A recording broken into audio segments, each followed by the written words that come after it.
తెలంగాణ రాజకీయాల్లో Kaleshwaram project heat పుట్టిస్తోంది. ఆరోపణలు ప్రత్యారోపణలతో పార్టీల మధ్య ట్రయాంగిల్ ఫైట్ నడుస్తోంది.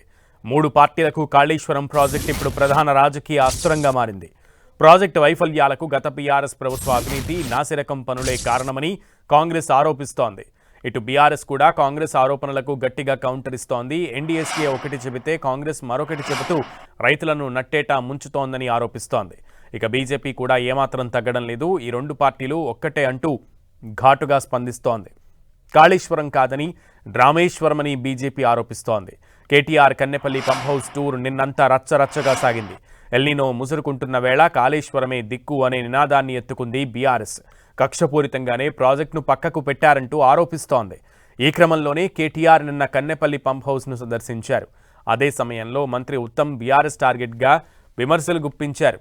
ఎన్డీఎస్ఏ రిపోర్టు వల్లనే గోదావరి వరద నీటిని ఎత్తిపోయడం లేదంటూ విమర్శించారు. 1,00,000 కోట్లను గోదావరిలో పోశారంటూ అదే కామెంట్ను మరోసారి ఘాటుగా చేశారు. అయితే కేటీఆర్ తన కన్నెపల్లి టూర్లో కాంగ్రెస్కు సవాల్ విసిరారు. వారం రోజులు ప్రాజెక్టును తమకు అప్పగిస్తే తెలంగాణ అంతా నీరు పారిస్తామన్నారు. ఇదే డైలాగ్ ఇప్పుడు కాళేశ్వరం కాకను కంటిన్యూ చేస్తోంది. నిన్న టూర్ ముగిసినా ఇవాళ ప్రాజెక్టు ఫైట్ కొనసాగుతోంది.